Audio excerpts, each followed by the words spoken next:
I'm supposed to give now has been following me down to the sound of its voice will haunt me for the last 2 weeks.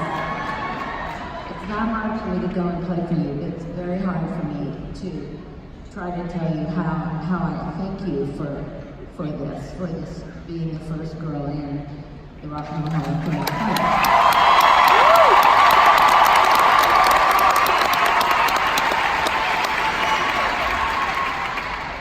Sometimes I just tell great stories because it's easy. If I'm telling a story about Prince, I can say he picked me up in his purple funeral and he went out to his purple house and he suburb outside of Minneapolis and where we know where I was. And we wrote a song and he called it It'll Take You Days to Find Her. And I can actually tell you a great story about that because it is what it is. But for me to tell you a story from my heart about what this means to me is very hard because this has never happened to me before. And I'm hoping that since it's never happened to me, and now only once, 22 men in for 0 women, and now 1 woman, that when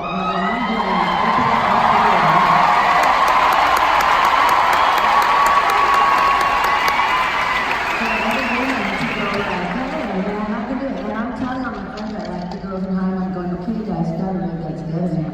Like one of you needs to step away and don't break it again. Just do an album so you have it because it's gonna take 20 years.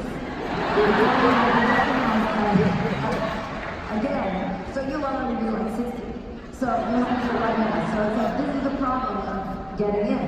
I started Belladonna in really thinking about it in 1979. So I'd only been to Fleetwood Mac for not quite 4 years. Really, only maybe more like 3.5 years.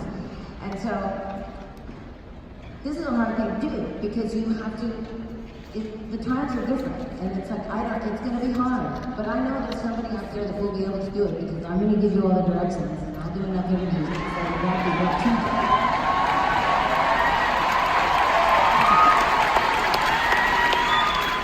And I want to tell you that everybody in my life gave me ideas of what I could say to you. Like, this is from, and I have to just say this because I don't have my glasses on, I can't really read it, but I've read it so many times in the middle of the night, crying, going like, I don't know, should I do what I'm going to say?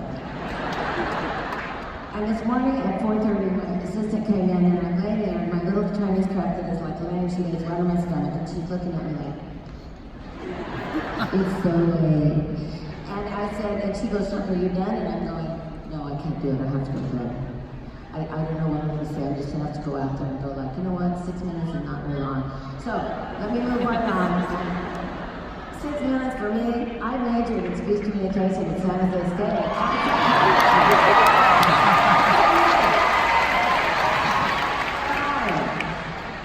The second I called my mom and said, I have to quit because me and Lindsay have to move to LA because the music is in San Francisco, but the record deals are in LA. We have to go tomorrow. And my mom said, okay, that's fine, but we will be withdrawing all financial support.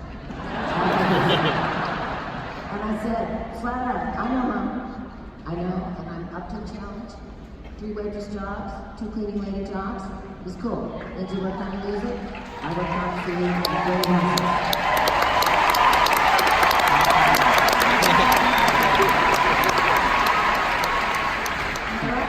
Because I could get out of the house and go into the real world instead of just being in the cave with all the guys who were just laying around smoking pot and dancing in my house. So it's like I go, excuse me, can I just step over your feet and your pot and everything so I can straighten this place up? And I don't get paid for doing this at my own house, but I will do it for you because I know you guys work hard. So that's a little bit of a moment of how we got before Fleetwood Mac. Okay, so I want to tell you that this solo album thing, I started thinking about this, and I only know this because my friend Paul Fishman in 1976, who then became my boyfriend after we went to this convention at the Acapulco Princess, which I like to call the Tequila Convention, because the first night everybody had the little necklaces. One of you here may have been there. The little necklaces around your neck, and they come and they fill it with tequila, and who's going to waste tequila?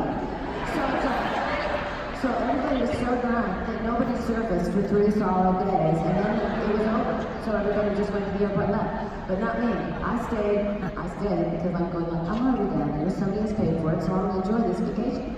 So Paul and me, I said to him, after playing Rumors, which was not even finished, but still really cool, the night before, I didn't even hear it because I passed out as soon as I pushed play. Some people must have heard it because they spoke about it later. So I said, no, it's new songs, it's other songs, it's, more demos. And he goes like, okay. So we go on the beach and I play probably 15 or 20 songs and he goes, wow, that's a lot of songs. And he's a record man, right? So we go back to LA and New York, we start going out. And I find out because Paul tells me that a year later when I said to him, do you think there's any way that I could do a discreet solo album that would not break up Fleetwood Mac? Like, and I'm going like, it's a secret. And he's like, I think so. I think if you're kind and loving and you tell them that you will always put them first and they will always be at the top of your priority list, they will understand and they will say, go do what you want to do and have fun with you again. So that's what we eventually did. And yes, my amazing band is still together and very strong today.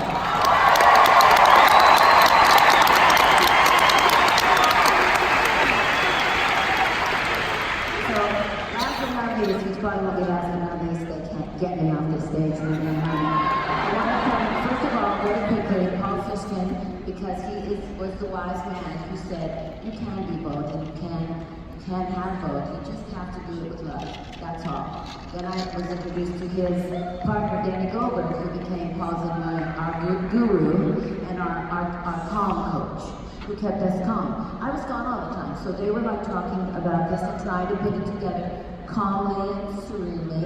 And so I'm off in the world doing rumors and tests, and they're working behind the scenes to see if they can make this happen. And then it happened. We formed a a record company called Modern. We went to Mr. Doug Morris at Atlantic, my hero, and I said, so Doug, and it's me, so Doug, what I want to do is I want to make a Tom Petty album, straight up rock and roll. And I have two great girl singers, Lori and Sharon, that are amazing. And we're going to be Crosby, Stills, and Nash. I'm going to be Stills, and they're going to be Nash and Crosby. So we're going to be straight up rock and roll, but we're going to sound like Crosby, Stills, and Nash. And Dad's like, fan-fucking-tastic. Sorry, didn't mean to swear, okay. So then I said, who produces Tom Petty? He goes, Jimmy Iovine. And I'm going, so can you set me up with Jimmy Iovine? And he goes, yeah, I can. So he says, I'll give a call. So he calls Jimmy, and he sets us up to go and have dinner. So we go and have dinner, and I tell him the same thing. Tom Petty, straight up rock album, but we want to sound like Crosby, Stills, and Nash. And he goes like, okay, I can do it. I was doing a girl album in a while. So we go, okay, good. We both went back to LA because he was there working on finishing Tom's record. So we get there, 10 days later, I moved in with Jimmy. It's just how it works. I moved in with Jimmy, I went to make tiny pizzas, and waited for him to finish the album, Tom's album. Meanwhile, me and Lori and Sharon are practicing all our 3-part harmonies, which Jimmy and nobody else really wanted to do. So we were going to be damned if we weren't going to be on that album being Crosby, Stills, and Nash. So we got so good during that 6 weeks that when he was done and we started going on, we were ready. So we made it out in 3 months, which is unheard of, especially in those days. We were focused, we were together, we were organized, and we made a great album. And then Jimmy came to me and said, we have a problem, Stevie. We made a great album, but you don't have a single. And I'm like, seriously? We don't have a single? And you didn't tell me until now? And he goes, well, I thought it would work out. I thought one would come to my head, and it didn't. And so, but I have a plan. Tom Petty says, you can have Stop Dragging My Heart Around. It's already recorded. He'll sing it with you. And problem solved. And that's all that can be with Tom Petty.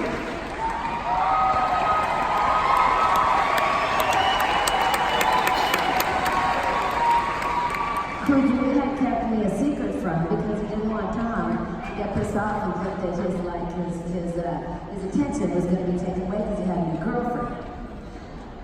So I hid in the basement. It was fine. I got to hear everything and eavesdrop all through it. So anyway, Jimmy, Done. Paul, Danny. Also Irving is off because I had to hire him in 1976 because my mother said, you gotta get some help here. Because you don't have anybody taking care of your money. So I hired Irving, who gladly said, sure, I'll do it. Not having any idea that he would still be sitting here tonight going, sure, I'll do it. My press agent is Rosenberg, who I met in 1976, who's still press agency for me. And she's the best. She's the running bear today. And I adore her. And she's elegant and incredible. So talk to her if you can. She'll get you understand. And then there was Howard Kaufman, who passed away a little while ago, who then became my manager and really kind of go become the president of the record company. And that was okay because we all have to branch out. And and Cheryl, who when Howard passed away, then took on the mantle of being my manager, which is no easy thing. Because I don't agree with anything anybody said. Especially when you go. But thank you, Cheryl, for giving it your all. Anyway, you have been a fantastic audience.